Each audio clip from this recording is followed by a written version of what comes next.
Okay, yesterday we talked about Bobby Finch, and we're gonna go a long way around to get back to Bobby Finch. Bobby Finch is just one of the many voices that have been silenced through all of this. And really, that's what we fight for. We fight for the people that corrupt police officers put in prison that are innocent of the crimes that they were charged with. We fight for the people that have been murdered and no longer have a voice. And included in that huge pile of bodies over these cases is Tupac and Biggie. And so we're going to put things into context today. This may be an important video for you to share today, because we're going to go through kind of the genesis of all of this, and we're going to talk about it and try and put things into context today, because context means everything, and we're going to try and make context out of everything. Let's talk about the city of Compton. The city of Compton is known as the hub city. It's the hub city because it's located right in the middle of everything. And so back in the 90s, you have the Compton Police Department that has 6 police helicopters. And those 6 police helicopters were used in a 10 square mile city. Now, why does a 10 square mile city need 6 police helicopters? Well, the reality is the drugs were coming into Compton, and those drugs were being transported in the helicopters. And the drugs were stored at the school, one of the Unified School District warehouses. And there was a helicopter crash, and kilos of cocaine were seen in that helicopter. And the pilot of that helicopter wasn't even a Compton police officer.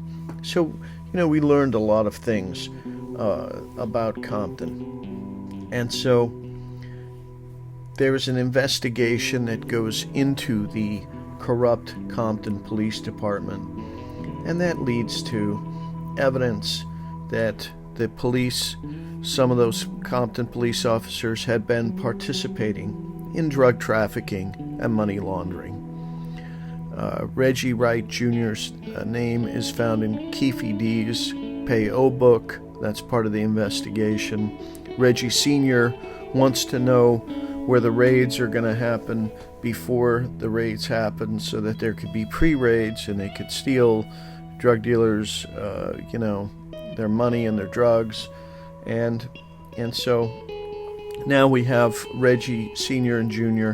that have both been caught in a drug trafficking and money laundering scheme. And from Kevin Hackey, we learn that Reggie Wright Jr. was caught stealing inmates' money. We know that David Mack was part of a bank robbery where $726,000 got stolen, and that money never got given back. He didn't have to give up his accomplices. There were 2 accomplices that they never found out. Obviously, the woman that he was dating at the time was the bank manager, and she also went down for that robbery. But there were 2 accomplices that they found out who they were, but they never actually were able to take them down. And David Mack got to keep the money. Kind of crazy. So Rafael Perez takes a plea deal for stealing evidence out of the evidence lockers. And we learned from Reggie Wright Jr. through Kevin Hackey. Reggie was bragging at Snoop's trial about how the evidence had been stolen out of the evidence locker. And we learned from LAPD that the evidence was stolen out of the evidence locker. So that all ties up. That all ties together. And of course, then you have Kevin Gaines, who steals Suge's wife. David Kenner steals Harry O's money. Okay? So the thieves are inside of Death Row Records. Okay? Well, how did they get inside of Death Row Records? Well, Reggie Sr. approached Suge Knight and tells him that he's got intelligence on a plot to kidnap and extort him. And That is what opens the door a crack to let in the corrupt police, Reggie Jr., Reggie Sr., and that also brings in the Rampart scandal people. And at the time, they've got to steal the evidence in the Snoop case. And so that's what gets the Rampart scandal cops and the Compton police into Death Row Records. The thieves are now inside the record label. And according to Kevin Hackey, Reggie was known to steal drugs with Officer Burrell, and the two of them would shake down drug dealers, take their money, take their drugs, and move on the way. According to Fred Miller, when he was interviewing Kevin Hackey, said that Reggie controlled the drug trade in Compton. Now we have Big Jake, who's in charge of security for Death Row Records, and there is a trip to Atlanta, and Big Jake gets killed. And once Big Jake gets killed, Reggie moves in as the head of security for Death Row Records. Okay? Now there's a plot to take down Suge Knight and Tupac. We have Kevin Gaines and Sharitha taken to a hole in the desert. Sharitha just confirmed that story's true. She pleaded with Suge for Kevin's life. You can just imagine how upset Kevin Gaines would be after such an incident where he was stripped down naked in front of a hole in the desert, and he thought he was going to be murdered, and he lived through it. Clearly, these corrupt cops are not people that you really want to mess with. And so the thieves are inside the record label. They're sitting around and speculating out at Lake Mead about who is going to run the record label if something should happen to Suge. And this speculation happens just before the Death Row Records shooting, the shooting that happens in Las Vegas. So clearly they're sitting around talking about who's going to run the record label. And they're saying it's either going to be Sharitha or Reggie Wright Jr. And so now there's a plot unfolded to shoot Suge Knight and Tupac and take over. It's a coup d'etat. It's a mutiny inside of Death Row Records. Okay? Well, the shooting happens. They use gangbangers for the shooting. And it's a disaster. I mean, it's a complete and total disaster. Okay? Suge's shot, not dead. Tupac's shot, not dead. Tupac is expected to survive. Okay? Suge wants to get out of that hospital as quick as he can because he realizes he's in danger there. He's going to get medical treatment, but he's not going to remain in the hospital where they can do things to him. He knows he's got to get out of there, and he does. He checks himself out as quick as he can. Now, Suge doesn't know who to trust. The events of that night were all controlled by Reggie Wright Jr. Reggie Wright Jr. was the head of security, so disarm the bodyguards, and that is told to be kept from Suge. Keep that from Suge. Keep that from Suge. One of the other things that Reggie says don't tell Suge about is the murder of Bobby Finch. He tells Kevin Hackey, don't tell Suge. He calls up, says, hey, this just happened 3 or 4 minutes ago. How do you know about it? Don't tell Suge. Why don't tell Suge? Very interesting. Okay. So, what is Suge going to do? Suge is going to start looking for new security that he can trust. Okay?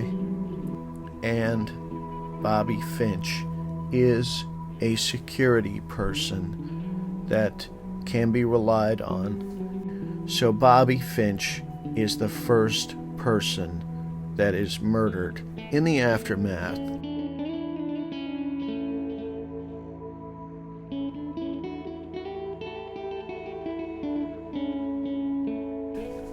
So word is spread through journalists that this is a case of mistaken identity.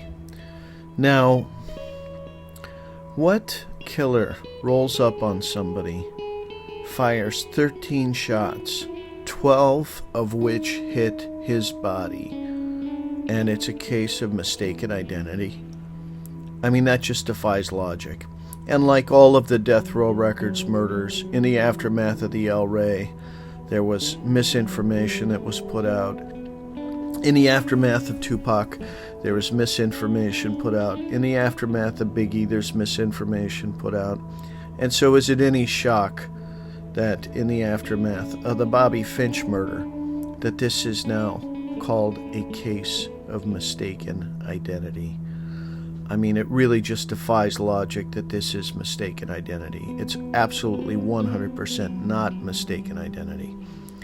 And there's probably other murders, which we'll look into more in depth, but there's probably other murders that are made to cover this up so that it looks like a spree. But Suge knew about Bobby Finch and might reach out to him as security, and that couldn't happen for their little theft plan to unfold, because this was a disaster. Tupac's not dead. Suge's not dead. And now their hand is shown that these guys are gunning for Tupac and for Suge. Tupac had no choice but to remain in the hospital, and that turned out to not be a good thing for Tupac. You know, he dies in that hospital. And we'll get into that a little bit later in a different video. But this episode, I kind of just wanted to, let's lay this out so that we make this understandable. The thieves are inside of Death Row Records, and they're taking down Death Row Records. And Bobby Finch was somebody that Suge might have reached out to. And one thing that was a little bit of a clue to me that just popped off the page was in the Kevin Hackey interview, when Kevin Hackey talks to Fred Miller and to Russell Poole. He says that when he talked to Reggie 3 or 4 minutes after this thing happened. So think about this. The killer rolls up, okay, has a brief conversation with Bobby Finch, and then shoots him 13 times, 12 of which hit the body. Now, having a conversation with somebody, could it be mistaken identity, which is what was reported? I mean, that's not, when you're having a conversation with somebody and they're not alarmed or whatever, there wasn't yelling or screaming, it was just a normal conversation. There was an eyewitness to the shooting who happens to be Corey Edwards' father, which is just, I mean, what a coincidence, right? The witness to the shooting said that this person rolled up, they had a conversation with Bobby, and then there were these 13 shots that were fired, 12 of which hit his body. Again, mistaken identity? I don't think so. So, now you have Suge not knowing who to trust, okay? And he's rolling with his homies, okay? These are all convicted felons that are his security, because he doesn't know who to trust. He's not going to have the Death Row Police, as they were called, as his security.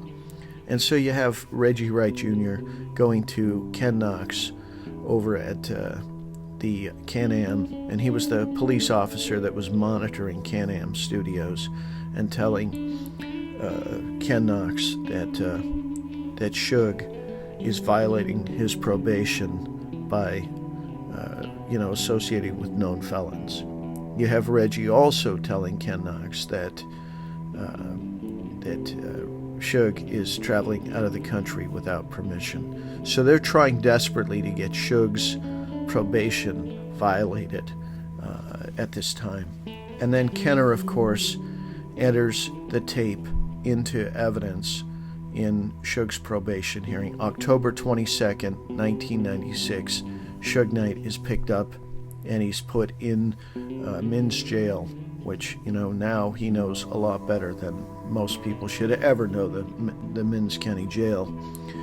But he's in the Mims County Jail, even though he gets his probation is revoked and he is going to be sent to prison. He is in Los Angeles at the time of the Biggie Smalls murder, and so we know that there was absolutely no way he could have been there on cell phones coordinating the hit of Biggie.